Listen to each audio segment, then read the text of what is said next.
Ich begrüße ganz herzlich Frau Noemi Eglin von Swiss Universities. Noemi Eglin ist die Koordinatorin der P11-Programme und ist bei Swiss Universities außerdem auch Co-Bereichsleiterin für Forschung und Entwicklung. Dann begrüße ich ganz herzlich Agnes Fritze. Sie ist einerseits Direktorin der Hochschule für Soziale Arbeit an der FHNW, an der Fachhochschule Nordwestschweiz, und andererseits auch Präsidentin der SASSA. Und heute ist sie jetzt an dieser Diskussion, nimmt sie in erster Linie mit diesem Hut oder in dieser Rolle teil. Ensuite, je suis heureuse de saluer Madame Nicole Langenecker-Roux, la directrice de la HETS, de l'Haute École du Travail Social à l'HESO du Valais, qui est aussi vice-présidente de la SASSA. Ensuite, Madame Sophie Rodari, qui est d'une part responsable de filière à l'HETS à Genève, mais qui a aussi travaillé dans ce programme comme coach. Et last but not least, je salue Monsieur Pascal-Éric Gaberel. Je suis désolée, l'ordre alphabétique a été perdu, mais je crois que c'est parce qu'on a eu votre nom comme dernier. Monsieur Gaberel fait partie de cette discussion comme professeur associé à l'HETSE et comme représentant du personnel académique. Voilà. Und ich möchte beginnen mit einer Frage an Noemi Eglin. Frau Eglin, Sie haben das Programm zur Förderung des doppelten Kompetenzprofils von Lehre und Forschung von Hochschule und Praxis von Swiss Universities aus begleitet. Wenn Sie jetzt so zurückblicken auf diese 3 Jahre Projektlaufzeit, was ist Ihre wichtigste Erkenntnis? Und wie schätzen Sie, das würde uns natürlich auch interessieren, wie schätzen Sie dieses Programm Career to Social Work ein im Vergleich zu anderen dieser unterstützten Initiativen? Okay, ganz herzlichen Dank zuerst, dass ich in dieser Runde dabei sein kann und guten Tag miteinander. Sie hören mich, oder? Ja. Gut, wunderbar. Ich hole vielleicht ganz kurz aus zu meiner Perspektive. Und zwar eben, Sie haben mich präsentiert, ich koordiniere das Programm P11, das sogenannte P11, das eben den Rahmen bildet, auch jetzt für Career to Social Work. Und in diesem Programm haben wir eben 8 Projekte. Career to Social Work ist eines davon. Ich sehe diese einzelnen Projekte also von einer Metaperspektive aus. Ich kann leider auch inhaltlich zu den einzelnen Projekten nicht so viel sagen. Also ich habe so ein bisschen eine Metaperspektive. Ich denke, wenn wir zurückschauen, dann, wir sind ja gestartet mit diesem Programm P11. Das war etwas ganz Neues. Es gab nichts Vergleichbares, zumindest nicht mit einem solch systematischen Ansatz eben, der darauf abgezielt hat, unterschiedliche Nachwuchsfördermodelle unterschiedlicher Hochschulen zu entwickeln, zu evaluieren und zu verstetigen, auch in den Hochschulen. Wir haben eben ganz unterschiedlich konzipierte Projekte aus den Hochschulen, die jetzt im P11 gefördert werden. Man wusste zu Beginn nicht genau, worauf man sich einlässt und was funktioniert und was nicht.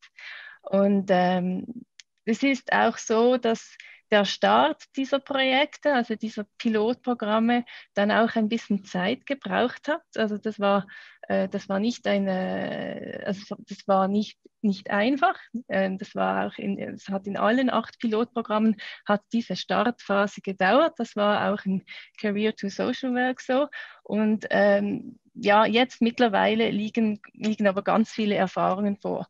Und ich denke, was Career to Social Work auszeichnet, ist dieser nationale Ansatz oder dieser Ansatz, dass eben von Beginn weg 5 verschiedene Hochschulen drin waren. Das ist, glaube ich, etwas, was gerade am Anfang eben auch noch zusätzlich dafür gesorgt hat, dass man eben zuerst eine gemeinsame Sprache auch finden muss. Und das ist jetzt aber natürlich auf der anderen Seite dann schon ganz viel Arbeit, die im Vorweg gemacht wurde oder schon bei der Konzeption des Programms. Und ich denke, das sind sehr, sehr gute Voraussetzungen für alles Weitere, also für die Integration in die Hochschulen und für den weiteren Betrieb dieses Pilotprogramms. Mhm. Vielen Dank.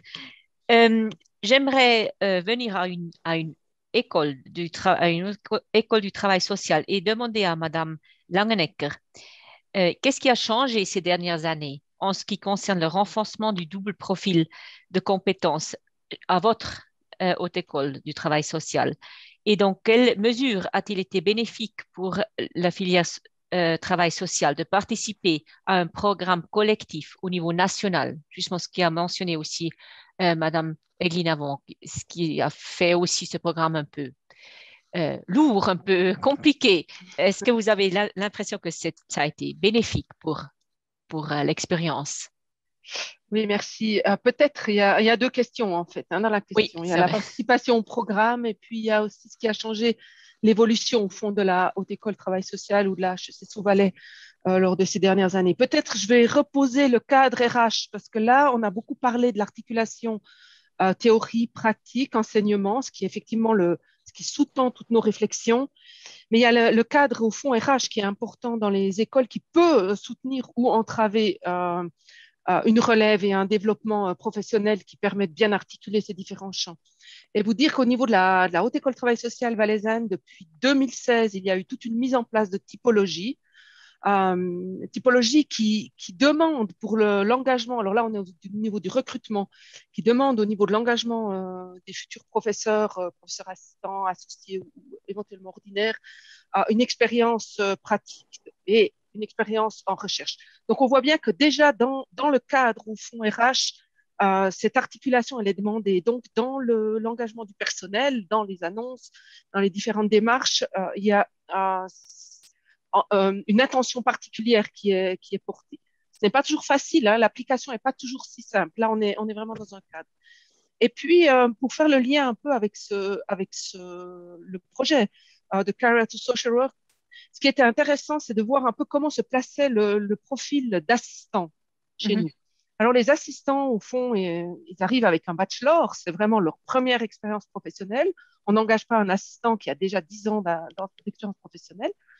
On leur offre la possibilité en temps, s'ils souhaitent, de faire un master. Et après, il y a les deux voies possibles. Donc, il y a la voie partir en doctorat à RAED, où il y a la voie, effectivement, expérience professionnelle. Et c'est là où ça devient intéressant, parce qu'une fois qu'ils sont en expérience professionnelle, au fond, ils vont pouvoir être réengagés dans l'école comme chargés de cours, et on sera dans une articulation, cette fois-ci, organisationnelle de ce double profil. Et puis, ceux qui partent en doctorat, disons, pour être professeur vraiment au sens académique très fort du terme, donc quelqu'un qui va faire vraiment de la recherche de manière très forte, potentiellement, là, on voit bien qu'il y a un trou dans le parcours. Et c'est là où ça devient intéressant d'avoir des stages d'immersion ou en tout cas de faciliter, de penser à quel moment dans ce parcours-là il serait possible d'avoir une expérience avec le terrain. J'ai dit beaucoup de choses, mais je pense qu'il faut poser aussi ce cadre RH, sinon on est dans quelque chose qui est un peu désincarné de la réalité des écoles. Tout à fait. Et ça, c'est aussi quelque chose qu'on a aussi discuté dans notre projet. Bien sûr qu'il y a, oui, il y a partout, il y a des étudiants et des étudiantes, et partout, il y a des professeurs et et des enseignantes, des enseignants, mais il y a quand même des systèmes assez différents aussi entre les différentes écoles. Et c'était aussi très intéressant de voir ces différences. Merci beaucoup. Ich komme wieder in die deutsche Region und möchte Agnes Fritze fragen.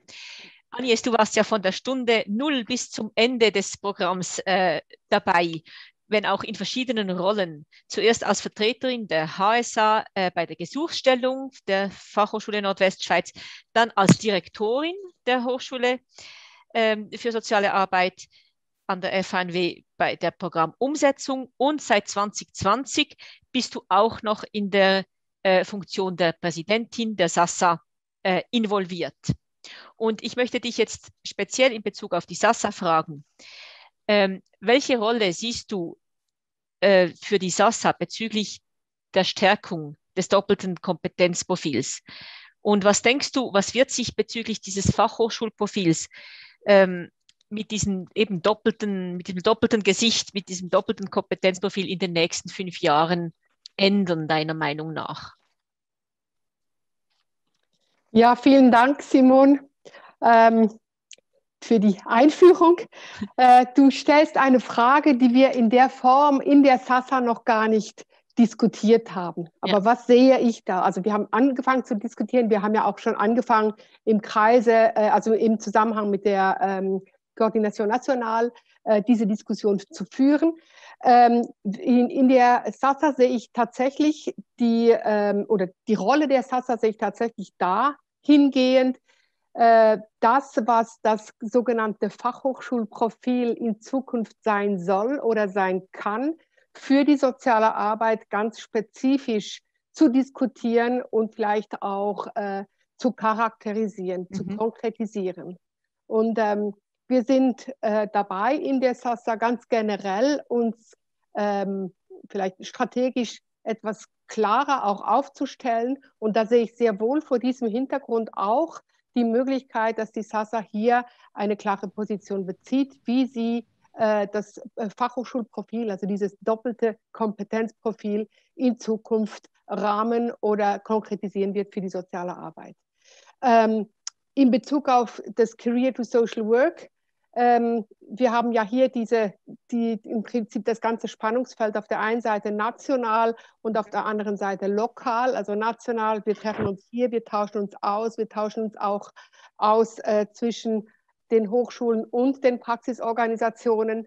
Und Nicole Langenegger-Ruh hat das vorhin erwähnt, lokal sieht das dann nochmal ganz, ganz anders aus. Da sind wir an Strukturen, an Systeme, an Vorgaben gekoppelt, die uns mehr oder weniger ermöglichen.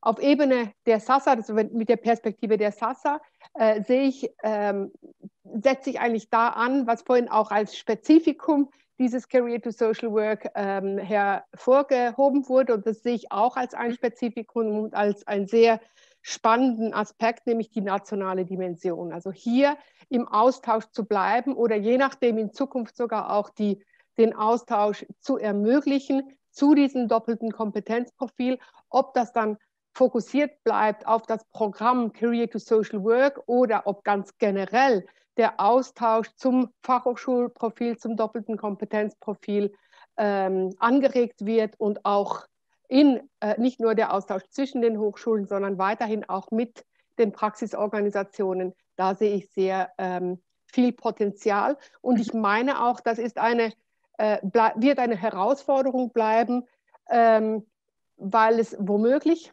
eine Annahme für Praxisorganisationen auch anders ist, ob ein Programm national unterstützt und getrieben wird oder ob es nur in Anführungs- und Schlusszeichen aus Perspektive der einzelnen Hochschulen vorangetrieben wird. Ja. Also ich kann mir vorstellen, dass auch nicht nur für die Hochschulen, sondern auch für die Praxisorganisationen es in Zukunft auch sinnvoll sein wird, hier national das Thema voranzutreiben.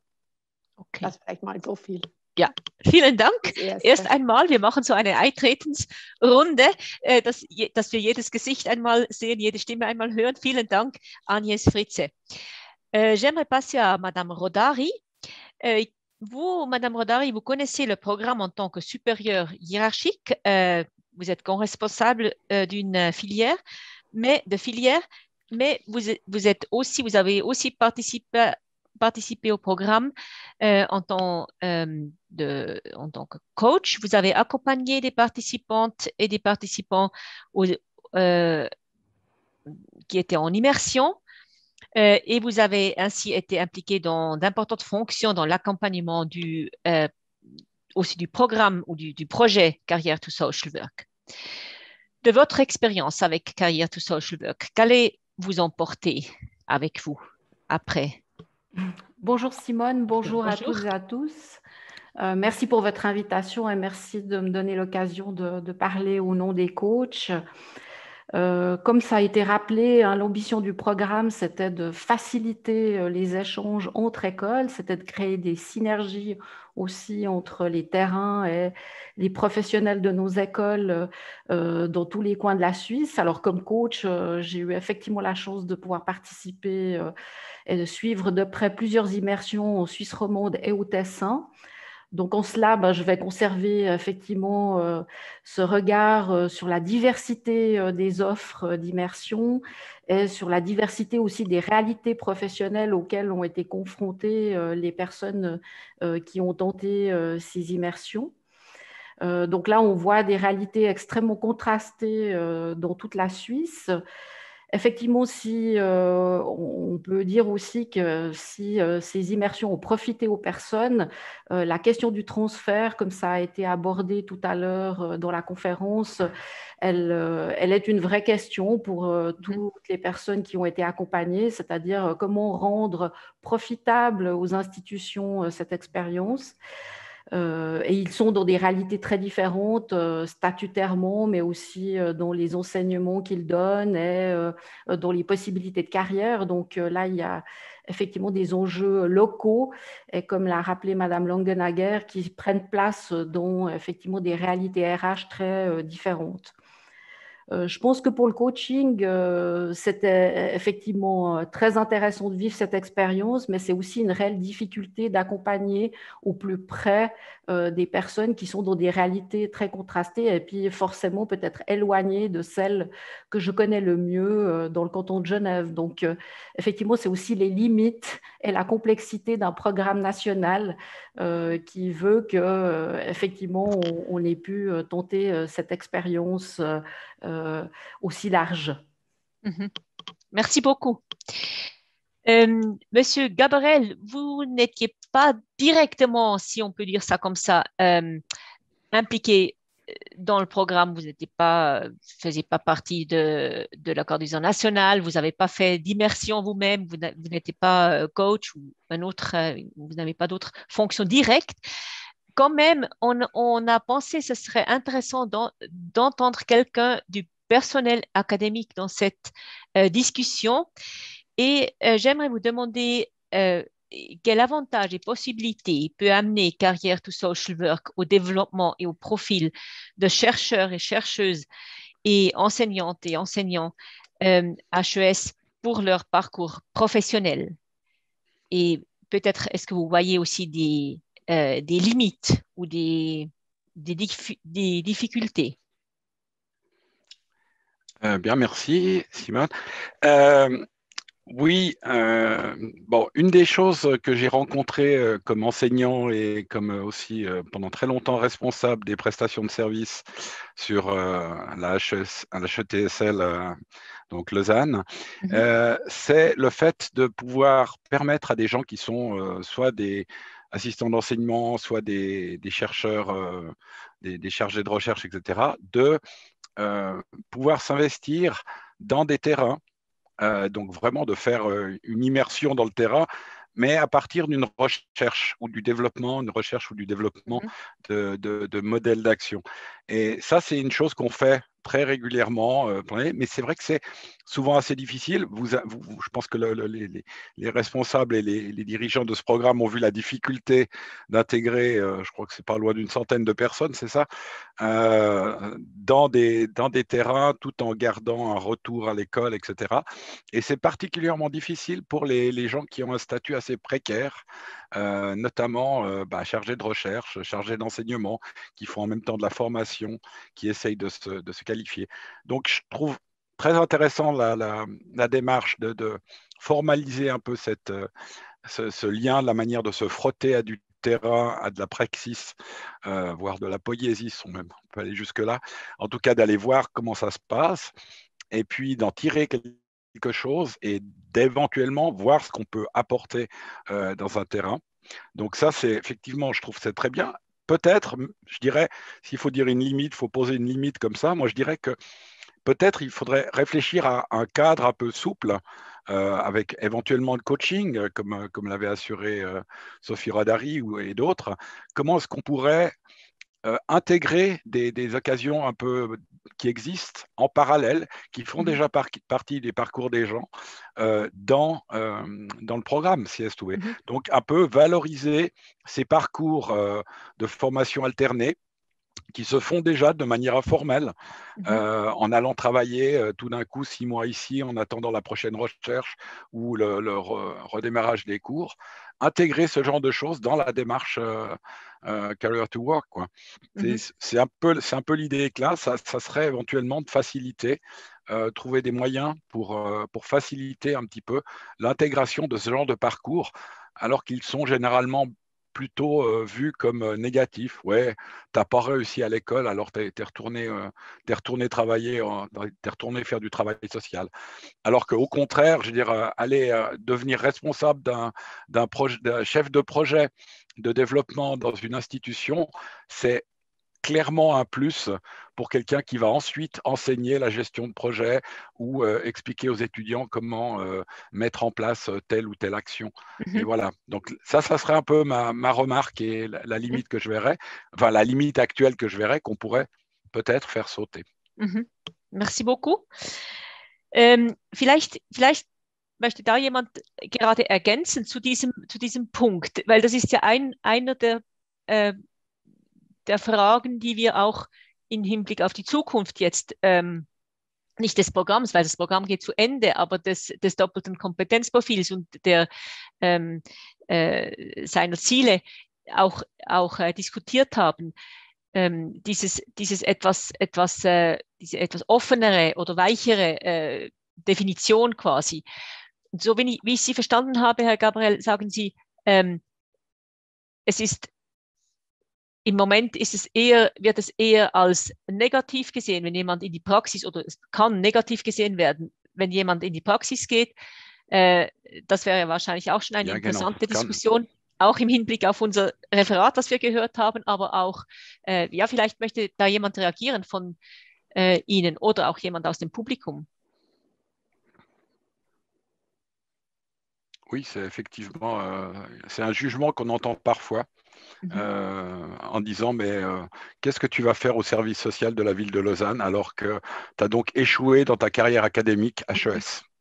C'est vraiment des choses et j'ai des exemples.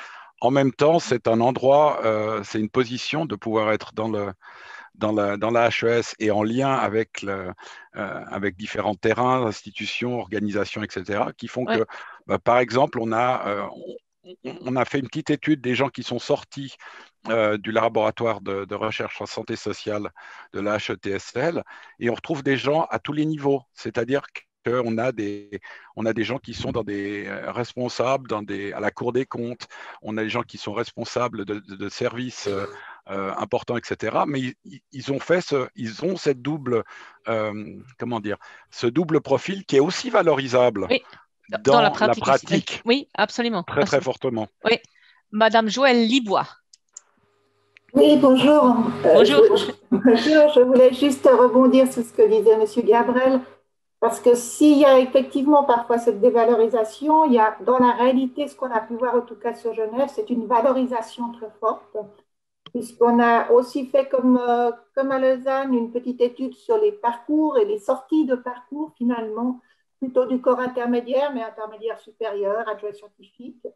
Et on a pu repérer que les immersions, elles permettent vraiment déjà de tisser des liens avec des terrains professionnels. Alors, le rapprochement pour l'école est très, très important.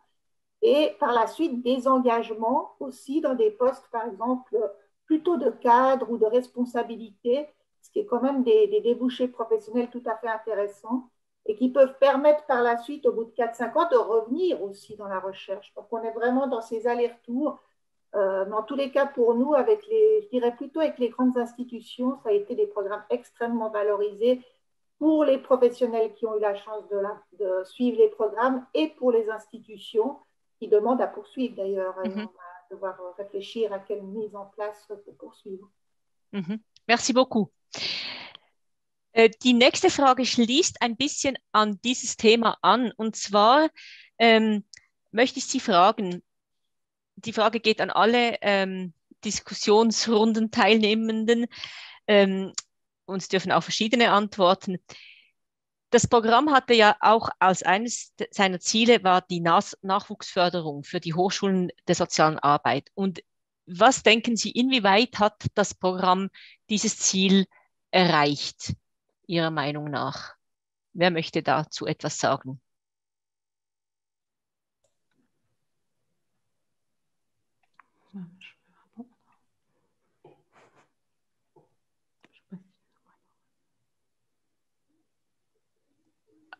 Je peux répondre un bout si Yeah, personne oui, prend la parole. Oui. oui. Donc, c'est une question assez difficile, hein, vous imaginez bien d'ailleurs, je pense, la difficulté d'y répondre. Pour moi, je vais un peu contourner la question. On a bien vu au fond que le programme, ça a été extrêmement individualisé. Oui. Donc, c'est un travail de proximité. En ce sens, je pense que c'est quelque chose d'assez intéressant. Pour le futur, donc ça c'est déjà le dire qu'on imaginait quelque chose qui est très systématique, qui serait un peu global. Je pense que ça c'est une illusion. On pourrait l'imaginer un guichet unique. Enfin, je sais pas. On peut imaginer plein de solutions. Sans doute, on perdrait effectivement ce lien. On l'a entendu de l'école avec les terrains professionnels, le côté très local. Donc ces solutions qui sont extrêmement proches et individuelles. En revanche, je pense que on a s'adosser à un programme de ce type-là permet d'avoir une légitimité auprès des terrains professionnels. Et là, je pense que c'est intéressant d'avoir cette légitimité, de se dire, ben, on s'inscrit lorsqu'il y a une démarche des offres, on s'inscrit dans un mouvement global au niveau suisse que toutes les hautes écoles de travail social mettent en œuvre pour renforcer effectivement ces doubles profils qui soient au bénéfice de la pratique ou au bénéfice des hautes écoles. Et là, c'est intéressant, mais plus dans un trend global que dans des solutions très opérationnelles qui, comme je dis, sont individuelles, liées aux conditions RH, liées à la situation des institutions sociales qui sont en partenariat avec les hautes écoles, etc. etc. Peut-être que pour compléter oui. ce qui vient d'être dit par les deux directrices de haute école, moi, j'aimerais bien, effectivement, comme responsable de filière, pouvoir effectivement poursuivre un tel programme parce que je pense que ça a beaucoup de sens pour la relève. Hein. C'est aussi une bonne occasion non seulement de se décentrer par rapport à la fonction qu'on va occuper peut-être dans le cadre du corps enseignant, mais c'est aussi une bonne occasion de comprendre ce que sont les HES, leurs spécificités. C'est quand même un système de formation supérieure assez complexe dans un pays comme le nôtre, avec une gouvernance aussi relativement complexe. Maintenant, je pense qu'effectivement, il faut choisir il faut pouvoir offrir de bons projets. Et je dis ça autant du côté des écoles que du côté des terrains qui ont très bien joué le jeu dans ce que j'ai pu vivre comme expérience. Hein. C'est-à-dire trouver des immersions qui portent sur une certaine durée, qui permettent effectivement d'être en contact avec une réalité professionnelle et avec des publics du travail social de manière très effective, parce que c'est là que ça porte ses fruits. Hein, parce qu'on a vu dans ce projet, c'était normal, dans un projet pilote, effectivement, qu'il y ait sous la diversité des réalités très différentes, mais c'est vrai que j'ai pu avoir l'écho de la part de participants que des temps d'immersion extrêmement faibles, des temps très courts dans la durée, ça n'offre évidemment pas le même capital expérientiel que, effectivement, si on est associé à un projet sur une sur une longue durée. Et puis, ça ne permet pas peut-être aussi de tisser des réseaux, de faire fructifier ces réseaux et puis d'envisager des suites à ces immersions. Donc, je pense qu'il y a une réflexion qui se fera certainement dans chaque école, dans chaque canton, dans chaque région, sur évidemment le type d'immersion, le public cible et puis évidemment les moyens qu'on devra allouer si on veut en faire effectivement quelque chose qui s'intègre dans le parcours de la relève. Vielen Dank. Ja, Agnes? Ja, vielleicht noch eine Ergänzung oder eine Klammer aufnehmend, die bereits auch genannt wurde. Was mich außerordentlich spannend oder wichtig dünkt an diesem Programm, und das geht über die Nachwuchsförderung hinaus. Nachwuchsförderung im Sinne von die Förderung des Nachwuchses für, oder da stellt sich die Frage, wofür? oder worauf hin? Meines Erachtens ist etwas, was zentral ist an diesem Programm, dass die Praxisorganisationen und die Hochschulen sich angenähert haben. Und zwar sowohl als Institutionen wie auch also in den individuellen Kontakten, aber vor allem auch als Institutionen. Und das bringt uns, und das war auch ein Ziel von Career to Social Work, auch weiter in der Entwicklung der sozialen Arbeit als Profession, als Praxis, als Disziplin. Und wenn wir auf diesem Weg gemeinsam sind, dann haben wir schon sehr, sehr viel gewonnen auf der institutionellen und aber auch auf der Ebene, was der sozialen Arbeit insgesamt dienen kann. Die individuellen Prozesse, das ist dann nachher nochmal eine andere Dimension, die bereits genannt wurde.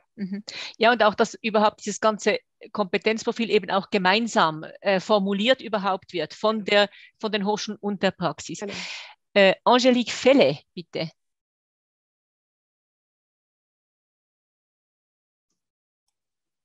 Oui, bonjour, Angélique Fellet, directrice adjointe de la HETSL. J'aimerais rebondir sur deux éléments qui ont été dits, qui me semblent extrêmement importants et qui vont un petit peu dans le même sens. C'est d'une part la remarque de Madame Fritzé et de Madame Langenegger sur la nécessité de pouvoir à la fois adosser ce programme à quelque chose d'envergure nationale, d'envergure qui dépasse le local. Et pour moi, quand j'ai pris connaissance des documents qui ont été mis à disposition, je regrette un petit peu le fait que ça s'arrête là. C'est-à-dire qu'on a toute une discussion sur l'intérêt du programme, sur ce que ça a démontré.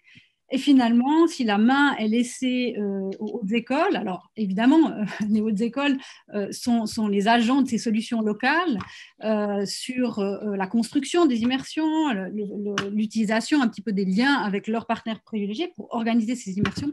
Mais il me semble absolument nécessaire et indispensable pour la suite de rendre public, de rendre à niveau cantonal, national, cette thématique-là, sans quoi, à mon avis, on perdrait tout ce qu'on a gagné avec ce programme.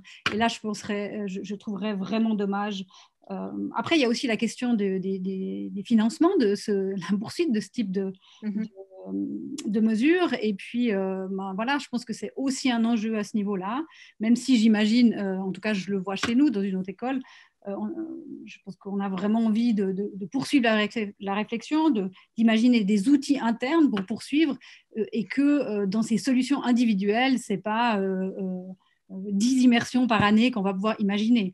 Par contre, c'est, je pense, quelque chose que les hautes écoles vont gagner à intégrer dans leurs mesures de perfectionnement et aussi, à mon avis, pas seulement pour la relève en termes de corps intermédiaires. On a eu l'expérience qu'on a menée chez nous, c'était avec une professeure associée qui est aujourd'hui ici présente et on voit tout l'intérêt d'avoir pu organiser une immersion pour des profils voilà, plus académiques qui ont fait des parcours peut-être linéaire. Donc voilà, ces deux éléments sur vraiment la nécessité de poursuivre les réflexions et je dirais la valorisation, la publicisation de cette thématique du double profil pour que ça soit connu au sein des institutions et pour qu'on puisse véritablement pérenniser les programmes, les mesures et inscrire ça aussi dans les mentalités avec toute la légitimité que ça donne aussi, comme l'a dit Madame Langenegger, au HES par rapport à leurs partenaires de terrain. Voilà, merci. Merci beaucoup, Madame Felle. Wenn es gerade keine weiteren Wortmeldungen mehr dazu gibt, möchte ich gerne zur nächsten Frage übergehen. Es hängt natürlich alles miteinander zusammen. Und übrigens diese Feststellung, was Frau Langenegger gesagt hat, dass es eine Demarche so der Nähe war und sehr individualisiert, das war auch etwas, was auch aus der Gesamtevaluation aller dieser Programme, also auch der anderen PGB11-Programme heraus sich kristallisiert hat, dass eben Weiterbildung heute generell etwas ganz Individualisiertes ist. Ja, wir haben jetzt einiges angesprochen, natürlich vieles auch noch nicht. Aber ich möchte fragen, auch wiederum, es sollen alle jene etwas sagen, die etwas dazu sagen möchten. Wenn es wenn es weitergehen soll, dass das Programm nachhaltig wirken kann. Natürlich, das Programm ist abgeschlossen, aber wenn die Wirkung nachhaltig sein soll, was braucht es da, auf welchen Ebenen, denken Sie? Donc, en français, que faut-il et à quel niveau pour que le programme ait un effet pérenne? C'est un peu anschließend an das, was Frau Felle auch schon jetzt gesagt hat.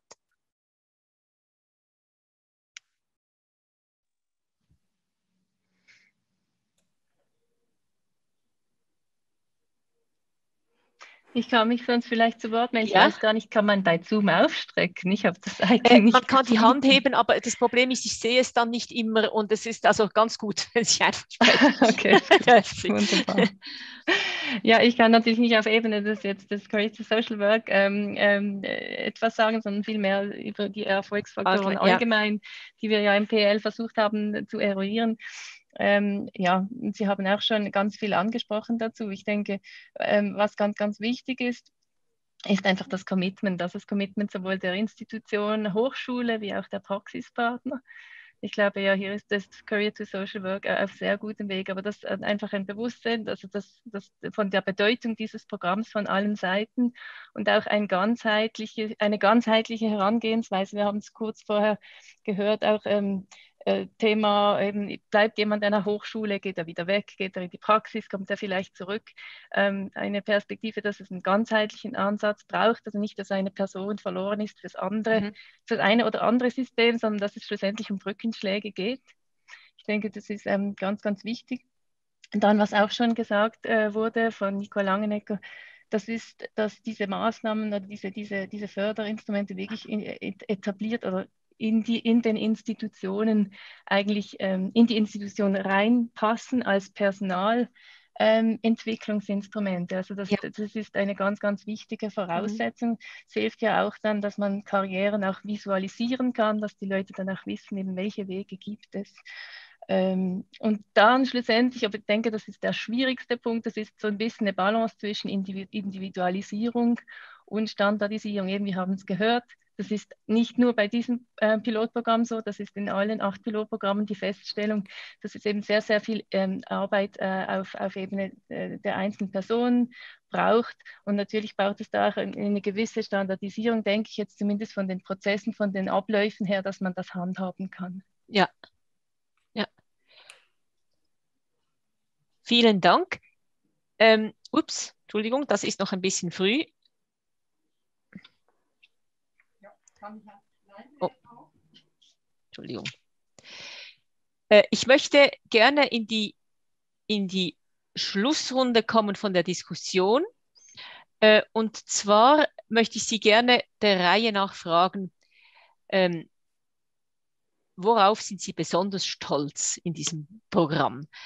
Frau Eglin, Sie können vielleicht gerade beginnen. Sie haben jetzt schon ein paar Sachen schon gesagt, aber vielleicht kommt Ihnen noch so etwas in den Sinn, was Sie finden, das nehmen Sie mit und darauf sind Sie stolz. Mhm. Ja, wie gesagt, also ich muss vielleicht ein bisschen umformulieren, was kann ich besonders hervorheben bei diesem Pilotprogramm, weil ich ja nicht direkt beteiligt bin, deswegen kann ich nicht wirklich stolz drauf sein. Also ich meine, ja. Aber was ich ganz, ganz toll finde bei diesem Programm ist der nationale Ansatz, das habe ich schon vorher gesagt, der wirklich von Beginn weg eigentlich da war. Das ist, wir haben unter den 8 Pilotprogrammen haben wir Projekte aus einzelnen Hochschulen, aus 2 oder mehreren, aber es gibt eigentlich sonst nur ein anderes Programm, ein PH-Programm, also ein Programm der pädagogischen Hochschulen, das einen sehr, sagen wir, fast nationalen Charakter hat. Es gibt kein weiteres Projekt, das 2- oder gar 3-sprachig ist. Und das finde ich, das war ja sehr herausfordernd, denke ich, gerade in der Konzeptionsphase, aber das finde ich ganz, also wirklich toll. Und ich glaube, dass eben auch hier ein Grundstein des Erfolgs schon gelegt wurde, wie ich vorher schon gesagt habe, weil diese ganze Arbeit von Finden einer gemeinsamen Sprache, das wurde eben alles schon gleich zu Beginn weg gemacht. Und ansonsten eben finde ich auch den ganzheitlichen Ansatz mit den Coaching, Begleitungsmaßnahmen, Seminaren, also diese ganzen Maßnahmen, um auch den Diskurs zu nähren und die Immersion zu begleiten, finde ich sehr wertvoll. Vielen Dank. Agnes Fritze? Worauf bist du besonders stolz? Ja, jetzt müsste ich den Hut schnell wechseln, Ja. weil ich als SASA-Präsidentin nicht wirklich oder noch auf nichts zurückblicken kann, aber als Mitglied in den verschiedenen Rollen, wie du das am Anfang eingeführt hast, Simon, bin ich auf, vielleicht kann ich sagen, 2 oder 3 Dinge ganz besonders stolz. Das eine ist, dass wir das Programm durchgezogen haben, trotz der zum Teil wirklich großen Herausforderungen. Frau Egglin, Sie haben darauf Bezug genommen, die gemeinsame Sprache finden. Das waren immer wieder an unterschiedlichen Stellen, auf den unterschiedlichen Ebenen eine ganz große Herausforderung. Was mich aber immer von Anfang an begeistert hat und immer wieder auch über diese Herausforderungen hinweggetragen hat, ist die Begeisterung aller Beteiligter. Und das hat sich dann quasi kumuliert oder manifestiert an den Seminarien. Es war vom ersten Seminar an oder vom ersten Zusammentreffen der verschiedenen Perspektiven an immer wieder von Begeisterung aus der jeweiligen Perspektive gezeichnet, dass das eine gute Sache ist, dass das der Annäherung dient, dass das der gegenseitigen Wertschätzung, das war ja vorhin im Referat auch ein Thema, dem gegenseitigen Verständnis dient. Und da, denke ich, sind wir einen Riesenschritt weitergekommen. Und das nicht nur zwischen Praxisorganisationen und Hochschulen, sondern auch zwischen den Hochschulen schweizweit. Also da, denke ich, haben wir, und das ist ein weiterer Punkt, den ich ausgesprochen spannend finde und wo ich den Eindruck habe, das haben wir wirklich gut gemacht. Und das bietet eine tolle Basis, um da auch gemeinsam schweizweit weiterzugehen. Sehr gut. Vielen Dank. Vielen Dank, Agnes. Und ganz herzlichen Dank allen. Madame Langenecker, Roux? Oui, j'ai plus grand-chose à apporter ça peut être ce que Agnès a déjà dit. Effectivement, je crois que le projet était extrêmement ambitieux. On est parti vraiment au niveau national avec des réalités d'école très différentes, avec un langage, on l'a dit, des compréhensions qui n'étaient pas à ce point-là. Et on le voit bien, il y a une satisfaction déjà, je pense qu'on peut le dire, il y a vraiment une réussite du programme, une satisfaction tant des terrains qui ont accueilli que des personnes qui ont été en immersion, que des écoles dans l'évolution que ça a pu amener au niveau des différentes hautes écoles. Dire juste chez nous l'effet peut-être qu'il y a eu, c'est lors du travail du plan de développement stratégique 21-24, on a mis vraiment explicitement que nous allions favoriser le double profil de compétences. Donc, dans la stratégie de l'école, c'est quelque chose qui a été posé. Ça, c'est quelque chose qui n'aurait pas du tout été envisageable encore quelques temps avant, parce qu'il a fallu vraiment faire mûrir aussi cette compréhension, et ce programme a permis ceci. Merci beaucoup. Sophie Rodari. Comme l'ont dit les prédécesseuses, presque tout a été dit. Je crois que c'était pour tout le monde très intéressant de participer à un programme d'envergure nationale, déjà pour mieux se connaître entre nous en tant qu'école, en tant que personnel dans ces écoles, quel que soit le rang qu'on occupe. C'était aussi extrêmement intéressant. Alors là, moi, je parle en tant que coach. Je quitte mon poste de responsable de filière. Là, en tant que coach, oui, c'est une expérience aussi extrêmement bonificatrice, assez égoïstement pour soi-même dans son activité de coach, parce que ça permet d'améliorer sa méthodologie, de connaître d'autres manières de faire, de réseauter. Et donc là, c'était aussi extrêmement profitable pour les personnes qui se sont investies. Et puis, effectivement, il y a une satisfaction qui a été très, très forte pour les personnes qui ont été en immersion dans tous les projets. Donc, il y a eu un accueil très favorable des différents terrains dans les différentes régions de Suisse. Donc, je pense que comme ça a été dit tout à l'heure, ça serait vraiment important de valoriser tout ce qui a été fait, la plus-value de ce programme, quelle que soit effectivement la suite, quel que soit à quel niveau elle se situera, mais en tout cas, de ne pas simplement en rester là, mais de pouvoir effectivement publiciser autour de ce projet très innovant. Alors, juste en conclusion, ce que je voudrais dire, c'est que j'espère que les personnes qui ont participé à ces immersions vont aussi être un peu les promoteurs de la suite, puisque effectivement, c'est aussi, il n'y a pas seulement au niveau individuel ce qui se passera pour leur trajectoire professionnelle, mais il y a aussi au niveau collectif, c'est aussi une source d'émulation je pense, et puis une source d'amélioration aussi du dispositif. Et en ce sens-là, j'espère que, voilà, en tout cas dans notre école, ça suscitera des motivations et l'envie de poursuivre à ce niveau-là. Merci beaucoup. Pascal, Gabriel, tout court. On ne vous entend pas. Voilà, donc ce que je voulais dire, c'est que je félicite, je vais être très court, je félicite tout le monde pour l'engagement et visiblement la réussite du projet, effectivement. Et moi, j'espère simplement que ça continuera et qu'on pourra intégrer dedans toutes les formes possibles de transfert dual entre les institutions, les écoles et différentes organisations, avec éventuellement, je ne sais pas, une manière de reconnaître ces parcours qui soit valorisante, quoi. Merci beaucoup.